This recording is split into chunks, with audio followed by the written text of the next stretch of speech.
اس کو اس نے خود کہا تھا کہ جی انجینئر جس کے اوپر تجھے ناز ہے نا وہ عقیدے ریکارڈ کروا. میں نے 12 ریکارڈ کروائے ہیں, آج تیسرا سال ہے, جواب نہیں دیا ویڈیو میں, سوائے اس کے اس پہ 295C لگوائیں گے. ٹھیک ہے, بس تیری چیخیں نکلیں گی, تیری میمز بنے گی.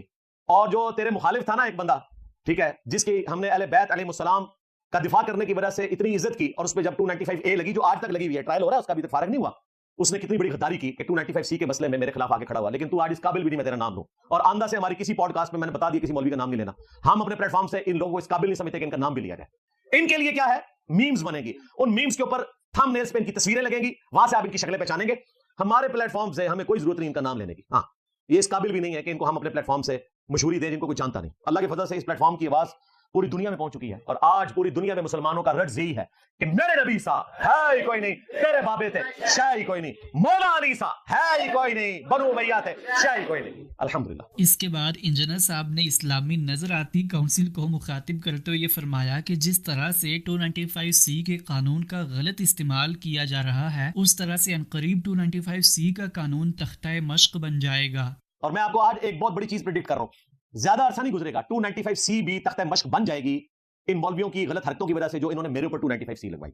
ہم تو 295C کے ساتھ اس حوالے سے ایگری نہیں کرتے کہ اس میں توبہ کی شک موجود نہیں ہے, توبہ کی شک اس میں ہونی چاہیے. باقی 295C کے حوالے سے ہماری کئی ایک ریزرویشنز ہیں, وہ میں نے اپنی ویڈیوز میں ریکارڈ کرائی ہوئی ہیں, آج میں اس کی تفصیل میں نہیں جانا چاہتا. لیکن اگر اس قانون کو آپ نے باقی رکھنا ہے تو اس قانون کے اوپر خود کش حملہ نہ کرو. مولویوں نے خود کش حملہ کر دیا نظر آتی کونسل کے ذریعے.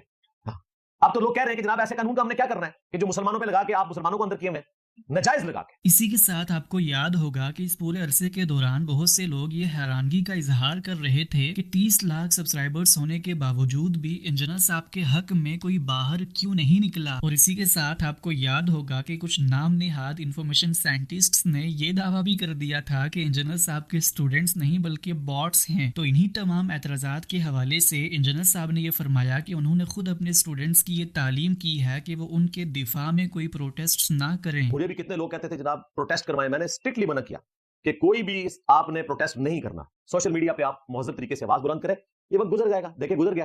اور وہ لوگ کدھر ہیں جنہوں نے یہ ادھم مچایا ہوتا سارا آپ کے سامنے, کوئی بندہ نہیں نکلا ان کے لیے. جو شخص مونچھوں پہ تاؤ دے کے مجھے مینار پاکستان بلاتا تھا اور مجھے غلام قادیانی کے ساتھ ملاتا تھا, 35 سال اس کی قید اناؤنس ہوئی ہے اور وہ ساری سزائیں کنکرنٹ چلیں گی, پھر بھی 10 سال وہ باہر آنے والا نہیں ہے. اس کے لیے کوئی نکلا ہے, ایک شیشہ بھی کوئی ٹوٹا ہے اس کے حق میں, کوئی روڈ بلاک ہوئی ہے, کچھ بھی. اور ہمارے اسٹوڈنٹس کو اشتعال دلا رہے تھے کہ جی یہ ملینز کی تعداد میں ہے, کیوں نہیں نکلے, جا کے چھڑا کے لے آتے. ایک گیا تھا مرد مجاہد حافظ طاہر ایوبی, چھڑا کے لے آئے.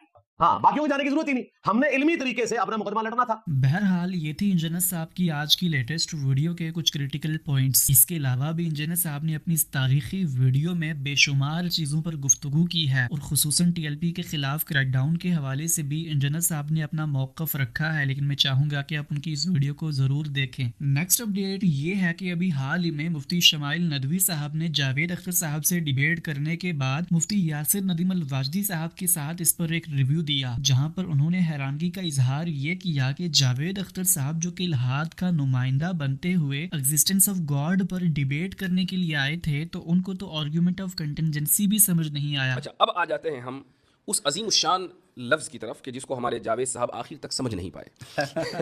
کنٹینجنسی. جی ہاں, کنٹینجنسی. کہیں میں نے وارن کر رہا ہوں کہ کہیں لوگ جاوید صاحب کی چڑ نہ رکھ دیں کنٹینجنسی, ان کے ہاں نیچے جا کے ٹویٹر کے اوپر یہ لفظ ٹائپ نہ کرنے لگیں. یعنی میں انکریج نہیں کر رہا ہوں, please don't take me wrong, لیکن ایسا ہو سکتا ہے. اس کی وجہ یہ ہے کہ یعنی ایک بہت ہی معمولی آرگیومنٹ, معمولی ان دا سینس کہ تمام داعین جو اس میدان میں کام کر رہے ہیں, جتنے بھی دعات ہیں یا جو ڈیبیٹس کرتے ہیں, جن کو ان موضوعات سے دلچسپی ہے, چاہے وہ اس طرف کے ہوں یا اس طرف کے, یعنی وہ مسلمان ہوں یا غیر مسلم ہوں, وہ آرگیومنٹ آف کنٹینجنسی سے واقف ہیں. جی, آپ ایک نہ بڑا چہرہ ہیں الحاد کا اس ملک میں, اور آپ ڈیبیٹ کرنے کے لیے آئے ہیں, اور نیشنل پلیٹ فارم کے اوپر ڈیبیٹ کرنے کے لیے آئے ہیں, راجدھانی سے وہ میں ڈیبیٹ ہو رہی ہے, اور آپ یہ نہیں سمجھ پا رہے ہیں کہ آرگیومنٹ آف کنٹینجنسی ہوتا کیا ہے. جبکہ ایکسپلین کیا گیا کئی مرتبہ اردو میں بھی اور ہر طریقے سے, آپ نے بھی کھڑے ہو کر سوال کیا ان سے اور انفینٹ ریگریس کو سمجھانے کی کوشش کی, لیکن اس کے بعد بھی نہیں سمجھ سکے. بڑا تعجب ہے. میں سمجھتا ہوں کہ اب جس عمر میں وہ پہنچ گئے ہیں, جیسے اب ظاہر ہے ایتھیسٹک ورلڈ ویو الگ ہے, ہمارے ورلڈ ویو میں جب اس عمر کے میں کوئی پہنچ جائے اور دیندار ہوں تو ہم پھر ان کو کہتے ہیں کہ گوشہ نشینی اختیار کرتے ہیں وہ حضرات, اور دعا کرتے ہیں, ان سے دعا کی درخواست کرتے ہیں. اب انہیں اپنے ورلڈ ویو میں گوشہ نشین بن جانا چاہیے. اب جو ہے وہ ان چیزوں میں نہیں پڑنا چاہیے, بلکہ توجہ دیں اور کوشش کریں کہ بھائی کیا بات ہے, حقیقت کو تلاش کرنے کی کوشش کریں, اپنے حد تک رکھیں. کیونکہ ایک ڈیبیٹ کے الیکٹران اور نیوٹران کی تسبیح پڑھیں.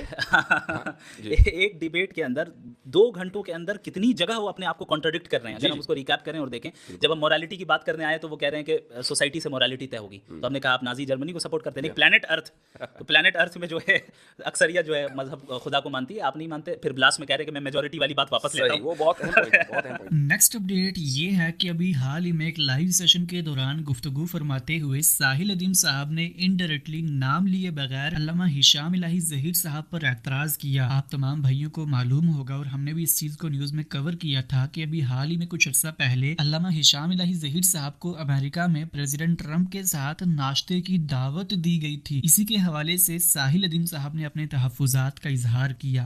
60,000 بچے میرے مار دیے اور ناشتے پہ بلانے پہ ایسے سی وی چمکا رہے ہیں ہمارے علماء کرام کہ ڈونلڈ ٹرمپ نے ناشتے پہ بلایا ہے.